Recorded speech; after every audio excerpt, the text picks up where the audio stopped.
All right, I'm going to start sharing the screen just to get organized, and I'll keep an eye on the waiting room.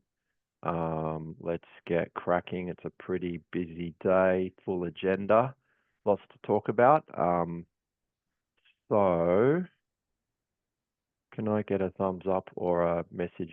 Can people see the screen or just a comment, the agenda? Yep, great, thank you.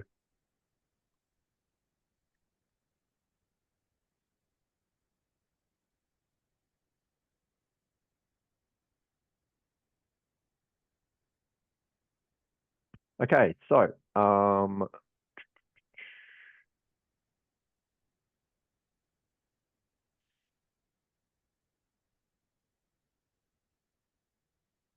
where is my meeting room? Just getting that up. I keep an eye. Okay. Welcome to the quarterly coffee catch up, everybody. Great to have you on board. Today we're going to start with, as we always do, the quarterly review published by our research department at headquarters at For Your Goals FYG planners, who I operate under. Just be high level. I've pulled out some key points to gloss over quickly. Actually, let's just go back here. So look at that. We'll look at investment performance as well across the main portfolios. So will be relevant to most of you who are watching in some form or another. And, high level is things are going very well at the moment. So it's a nice problem to have with growth and returns.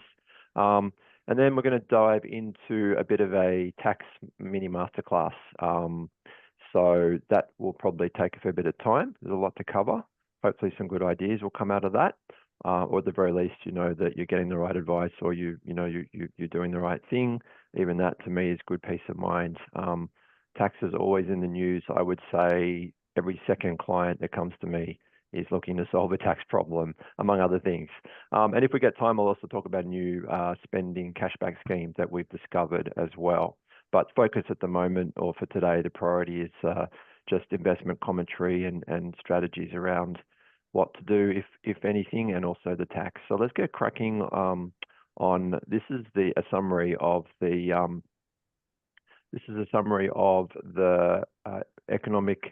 quarterly economic review from the team in the research department.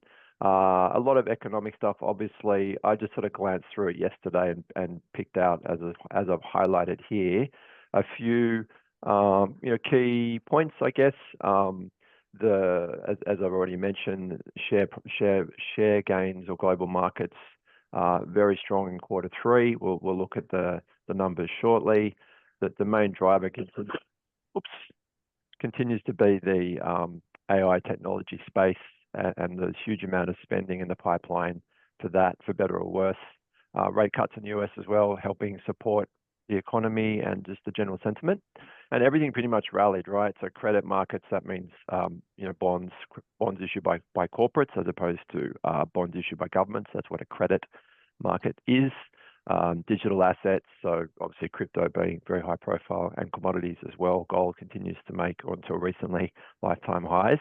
I was in Martin Place last week, and there was a queue of people outside the gold bullion store, the ABC bullion store in Martin Place, looking to buy gold, not sell it at lifetime highs, buy gold. So I think it was on the news as well. But so yeah, everything's very frothy at the moment. In terms of economic conditions, the US is by far the strongest economy of the major economies. Again, we've just talked about why a big driver of spending and sentiment is the AI boom and infrastructure associated with that, or the planned spending on infrastructure. The market so far seems to be dealing with the tariff threats or concerns pretty well. And the revenues at the moment, pretty massive for Trump as part of his plan to fund tax cuts. 213 billion is what it was raised, what's been raised in tariff revenue.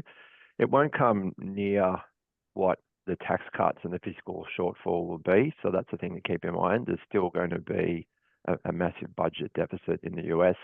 How that translates to investment strategies is probably positive for growth assets like shares, but negative for secure or defensive assets like bonds over the longer term. And we'll talk more about that shortly. Eurozone, growth is a lot softer. And likewise, inflation is pretty low. And Australia as well, year-on-year growth at just under 2%. So we're doing okay. Share market is, again, hitting record levels in Australia as well. And then the key themes, market dynamics, as we keep saying, AI and tech has been the major engine of growth, and tech-heavy indices performing the best versus other sectors. And the tariff impact so far, the market seems to be rallying in spite of the threat to global growth and global trade frictions, etc. We talked about gold. And also in terms of the movements within shares, for example, things like small caps are finally starting to rally. They've been left behind. So a small cap meaning a smaller capitalized or a smaller company listed on wherever, the Aussie market, US market. So I think the definition here is less than maybe 200 million in value. And also emerging markets still doing well. So that's a quick summary there. So going forward, again, markets are still optimistic, as we keep saying, right? And the reason is, for better or worse, the AI bubble that we're in, or maybe this time it is different. It's not a bubble. Only time will tell. And I guess the main cloud in the short to medium term is the tariff and trade tensions being driven out of the US. So the takeaway, as always, broad diversification, very important. I wouldn't be trying to pick winners within tech, as in single stocks, etc. And so let's have a look at the returns to the most recent quarter. So this table should look familiar. The top table is the returns from the main benchmarks, indices, indicators, whatever you will call it. And they're just a guide to sort of the type of returns you could expect or be looking for from your portfolios. Most of you have a combination of these assets in your portfolios. And so that's the first thing to keep in mind. This also doesn't show unlisted infrastructure. And if you're in an industry fund, you might also have exposure to those kind of things. But it's a good guide. And so you can see to the end of September, Aussie shares did pretty well. Again, remember, this is a combination, this return is a combination of dividends and capital growth. So how much the ASX 200 increased in value versus September last year, and how much dividends it paid along the way. Dividends are roughly 4.5%. So that means the growth was about 6.5%. Global shares absolutely shot the lights out, as we've been saying, 23%, and emerging markets also very strong. So this is only yearly returns. We want to be hunting in sort of the 10 to 20 year timeframes for most of you. Reason is it's just much more likely to guarantee a better investment outcome in terms of returns, because in the short term, there can be big drops in the market. Notwithstanding, we haven't had one for about 3 years, or a proper, a negative year at least in terms of measuring results. And so, yeah, you can see here, even on a 10-year basis, 10% a year is pretty healthy, right? That means you're doubling your money every 7 years if you're earning 10%, roughly speaking. And global shares, again, did about a third better compounded than Aussie shares. So pretty impressive results at the moment. This is a really useful table as well. I like to say the good news takes care of itself, but why I like looking at this table is to know what to expect when things can get bad and mentally prepare for that. Because the worst thing one can do is abandon a plan at the worst time, which is usually when prices are falling and there's panic, which does happen, as we know, right? That's what this table demonstrates. So this is looking at yearly returns every year, shifting a month every year for the last 30 years. So 360 different measurements. So it's a pretty deep, comprehensive historical illustration of how things can go, how good they can go, how bad they can go. And so I normally talk about a 70-30 portfolio, right? So this again is just using benchmarks. Your performance might be different to this, but we've got to start with something. We'll look at the Vanguard Index Fund as a tracker and guide in a minute as well.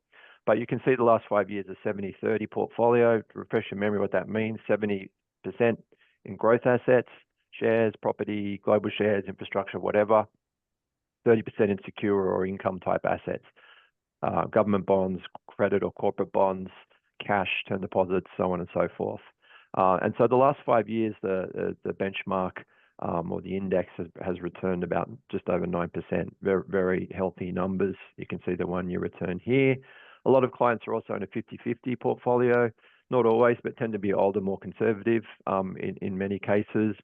Again, there's no right or wrong. This is just illustrating some different numbers. You can see the numbers there as well. So as I said, good news takes care of itself, but also what's important to keep in mind, in order to earn these returns, periodically you have to endure some pretty nasty years. Hopefully you're rebalancing along the way or executing on your plan and periodically, systematically managing your strategy, or someone like us is helping you do that. Talk about that in a minute.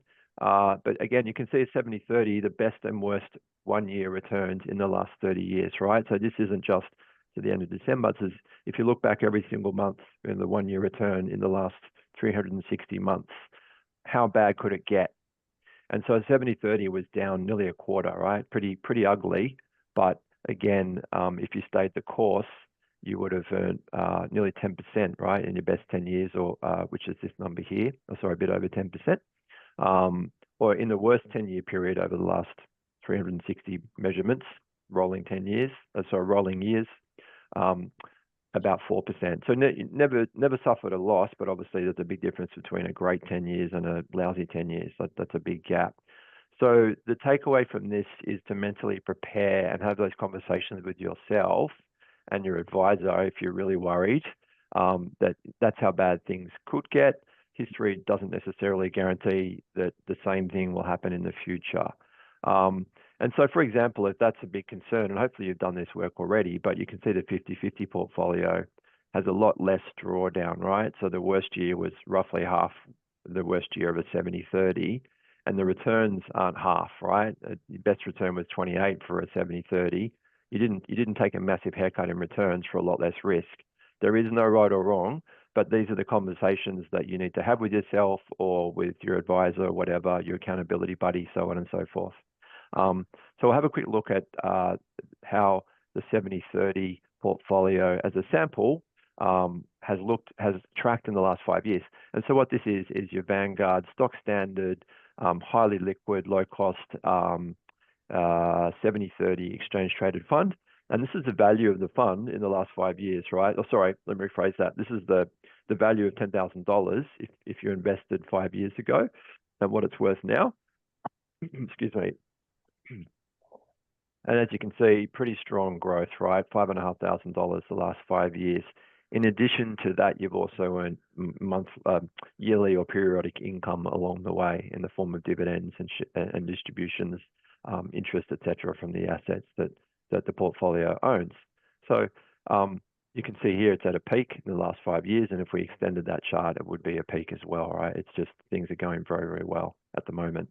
If we look at the table here, these numbers should be similar to what we looked at in the FYG table, because this is basically based on an index, right? So Vanguard are, refresh your memory what their approach is, rules-based systematic investing.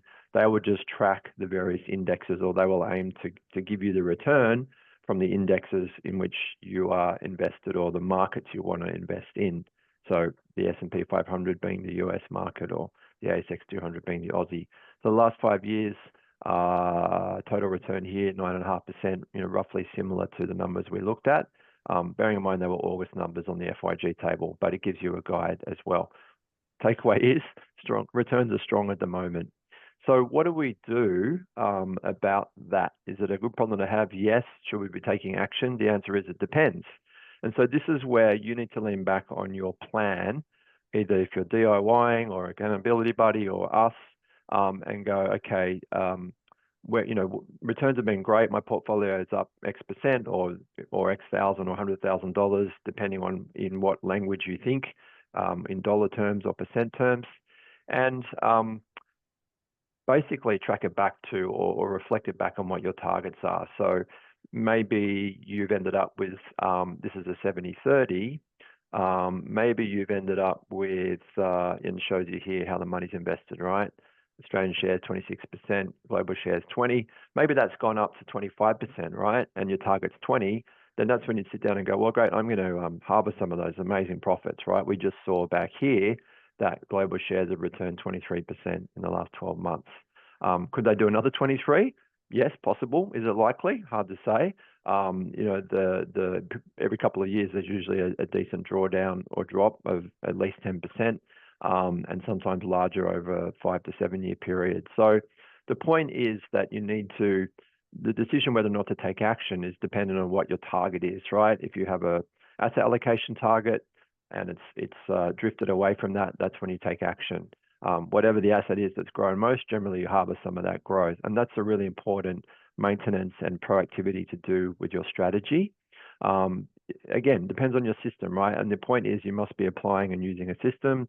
If you have a dollar target of savings, or if you're using, for example, a bucket system where you might have a cash bucket, a security bucket, so mostly bonds and conservative assets, and then a growth bucket.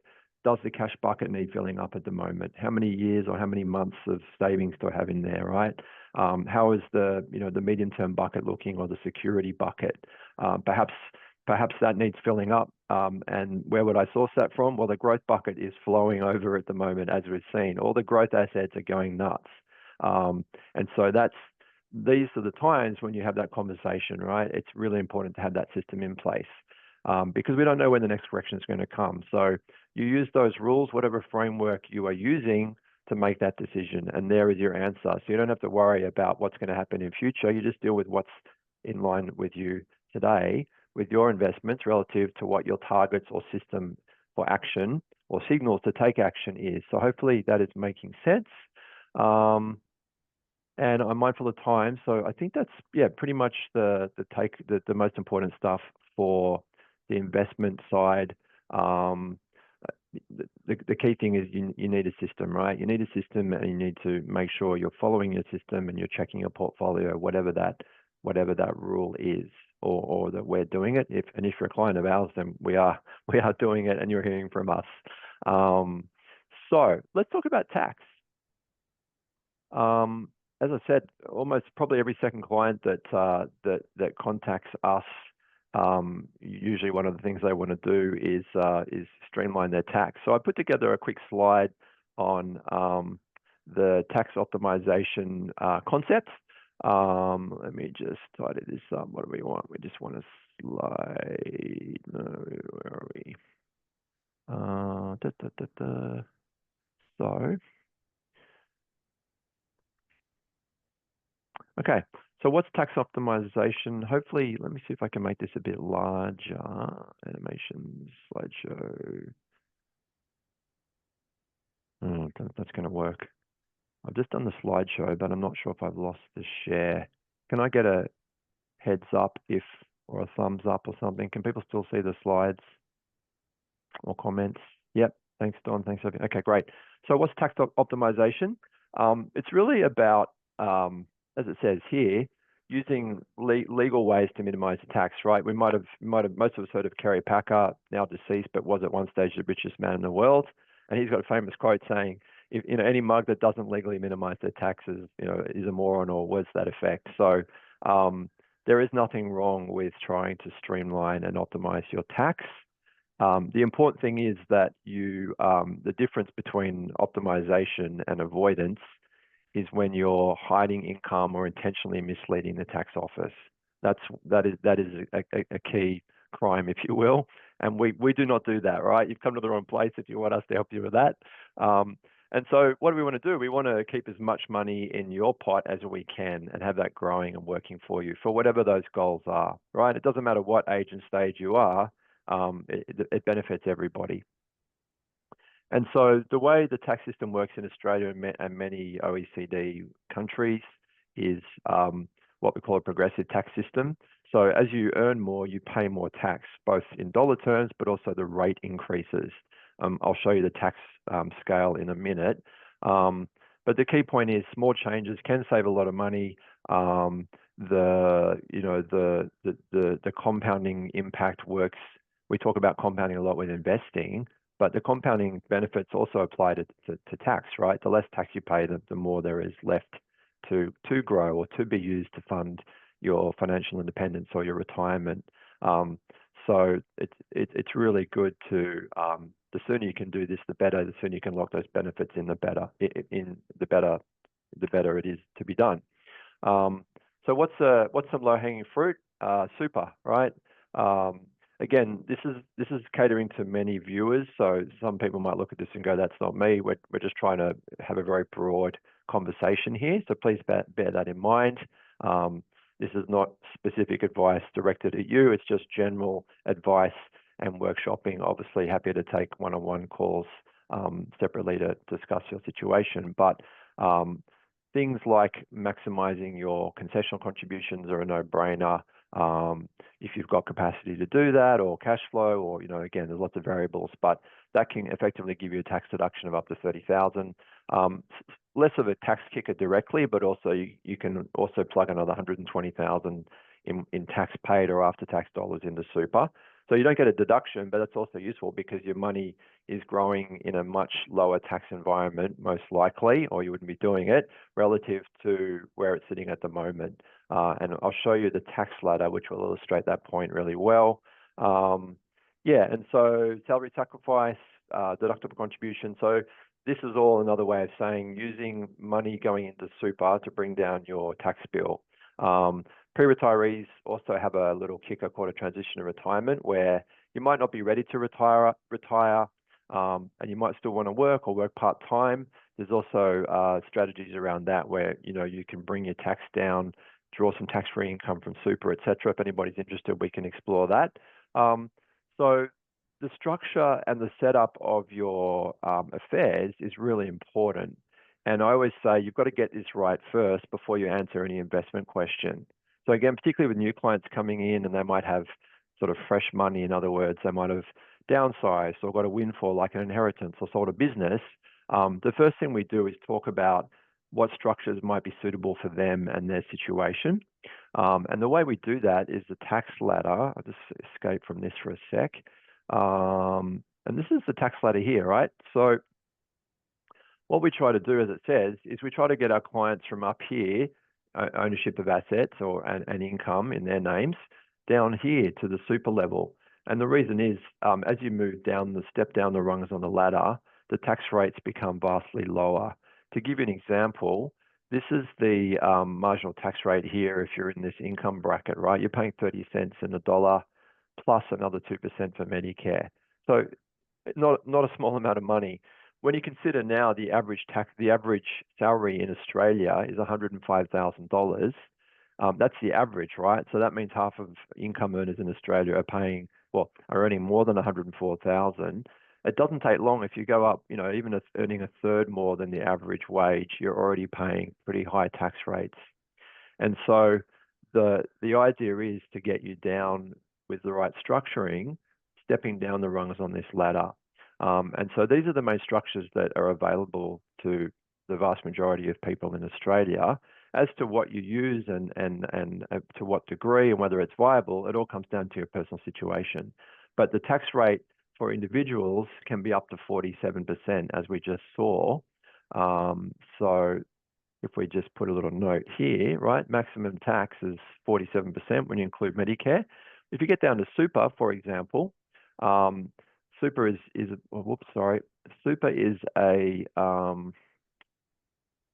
there we go. Let me get that back. Super is a very tax-effective vehicle. The maximum tax is 15%, but often it can be as low as 5 to 10, what I call the effective rate, right? 5 to 10%. So yeah, super is a fantastic vehicle. Again, this isn't a personal recommendation because a lot of it depends on your age and stage, what's in super already. This is also the ladder. While moving down, you're generally paying less tax. You're also complicating things because super is by far the most complicated structure that exists, in my opinion, of all these options here.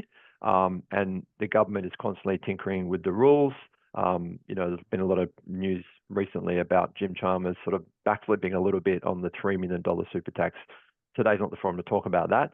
The point being, to have the benefit of a very low tax vehicle, you're going to have to deal with the pain of the government constantly trying to claw money back, because there is massive tax leakage for them when you've got a pile of money sitting in super, maybe only paying 5% effective rate, versus if it was in your name and you're a high income earner, 47%. And so what we try to do, not necessarily just super, but depending on the situations, is we try to utilize each of these different structures, right? A family trust, for example, for some people might be a suitable vehicle, and they can be taxed at 47% if you're trying to hide the money in the trust, but often the effective rate can be sort of 15 to 20%, depending on your family situation, a lot of different variables. So this is why it's really important to be thinking about the tax ladder and what you might be able to do to move down the rungs. But for most people, certainly individual ownership, that's a given, right? They're humans, they exist, and super, because it's mandated in Australia as part of the retirement platforms and pillars. But there's these other areas here, investment companies as well. And also, the other things that come into play is super is, as I said, constantly under attack. And recently family trusts are now being also potentially flagged as being on the radar.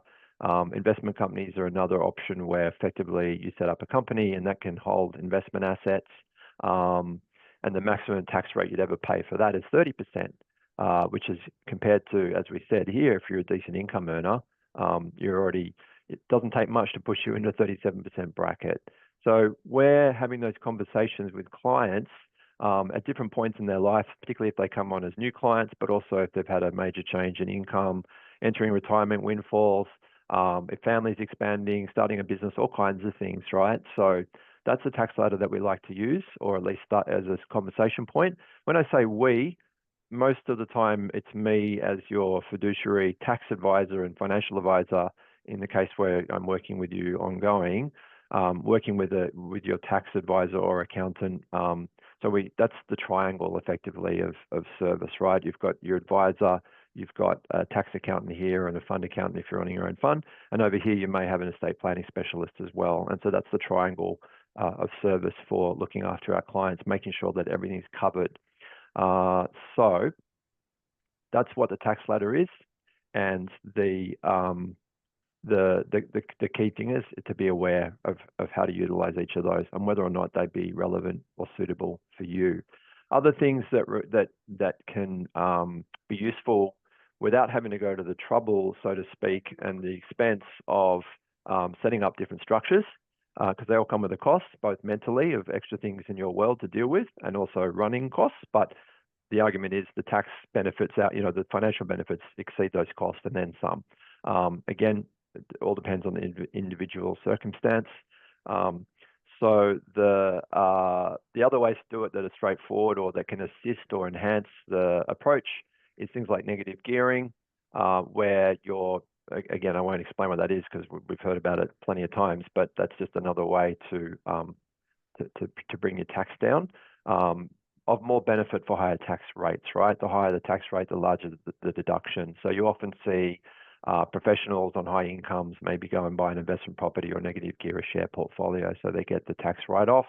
At the end of the day, when the thing grows and they make lots of money, you hope when they sell it that they're on a lower tax bracket so the tax bill for the capital gains isn't massive. I'll come to the timing issue in a minute. And this is to my point I just mentioned. That's what I'm saying. This is what point is here.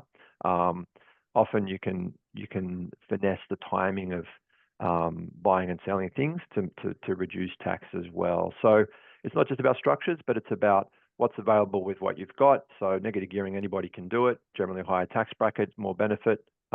Franking credits, anybody can buy frank shares in Australia. Again, higher tax bracket, you get more benefit. So timing is important. So if you can, spread income to lower tax years. So if you classic example when our clients are transitioning to retirement and they might be moving from a higher paid job or full-time work to lower paid work or part-time work, whatever.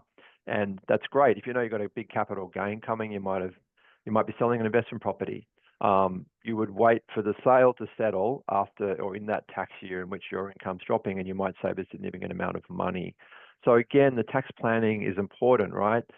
We do a life planning with our clients or strategic planning, usually at the annual catch-ups, to talk about what's coming, what's in the pipeline, what do we need to prepare for, what needs to wait, what needs to be done now. Other things as well as utilizing super for if you've got a low income spouse in your household, there can be tax benefits there, or splitting super balances to equalize balances. Again, too much detail for today. Or even spacing capital gains out over years. If you're about to cross over into a tax bracket, so let's say you're going to sell some shares and it's going to push you into the 135. If you sell all of them today, as in this financial year, so you might say, well, I'm going to sell 20 grand worth of shares now. That'll keep me under the 135. And then, in 3 or 4 weeks, let's say that was June, in July, you go and sell the balance, and you've just spread out or kept your tax down. So that's, again, working with a good advisor or having that mindset is important before you do anything. And so what else is out there? So investment bonds are, in a way, a step on the tax ladder that we talked about. And they're effectively this one here, where they're only taxed at a maximum ever of 30%. Often, effective rate can be 25%. Passive ETFs are also really useful in the sense that they don't turn the portfolio over much. So one of the main criticisms of managed funds, as in actively managed, in other words, you've got a stock picker that's trying to shoot the lights out, beat the market, Warren Buffett style, is every time they're doing that, it's generating a capital gain. And that may not be of your choosing or timing. Whereas passive ETFs, where they're just a rules-based tracking an index like Vanguard or BlackRock, whatever, or even Dimensional with what they do, which we use for a lot of our clients, Dimensional Fund Advisors, is much lower turnover. So they're not loading you up with a tax bill that you don't even know is happening until you get your tax statement in September, October, the following financial year. Understand the cap gains discount, holding assets more than 12 months. And that, again, gets back to timing, right? If you're 11 months or a month away from your 12-month holding and you're thinking of selling something, the price was great, that's where you sit down and have the what-if analysis and go, well, if I can wait one more month, I'm going to save X thousand dollars in tax. Notwithstanding, there might be a risk that the price drops, and that's a decision for the individual situation. Can't stress enough, get advice, right? Work with us, work with your tax advisor, even an accountability buddy if someone knows what they're doing and you trust them. And so in summary, tax optimization isn't about avoidance, it's just about being proactive and personalizing it to your situation. And if you can, use the tax ladder, try and step down those rungs, all dependent on your personal situation, and make sure that you are reviewing things regularly to tweak and optimize. If you're working with us, we would do that and bring that to your attention. And small steps now can compound. So that's really important things, right? Even it mightn't sound like much if you can find the small saving, but it compounds, particularly if you've got a long runway ahead of you in work, or even if you've just retired, right? Most people with life expectancy have lots of post-work life ahead of them, and they want to make their money last as long as possible. So thanks for watching, everybody. We're going to skip the money spending tips today. We'll do that next quarter. A good excuse for you to come back if I haven't bored you too much. But I like this stuff, obviously. It's great to be able to help clients to do this, to see them light up when we when we have a moment of some wins. If you want to review today what we've done or just the work we do for you, as a thank you, we'd send you this book by Noel Whittaker. I've talked about it before. I've even interviewed Noel, and he is a fantastic guy. Really value what he does and what he does for our industry. So we've got a few book giveaways if you wanted to give us a Google review. Again, just to close off, this is just general advice only. Feel free to book a call with me if you want to chat on anything specific. So see you again in a quarter or so, and good luck with your plans and your lights in the meantime. Thanks for watching. So good morning, sunbeams will soon smile through. Good morning.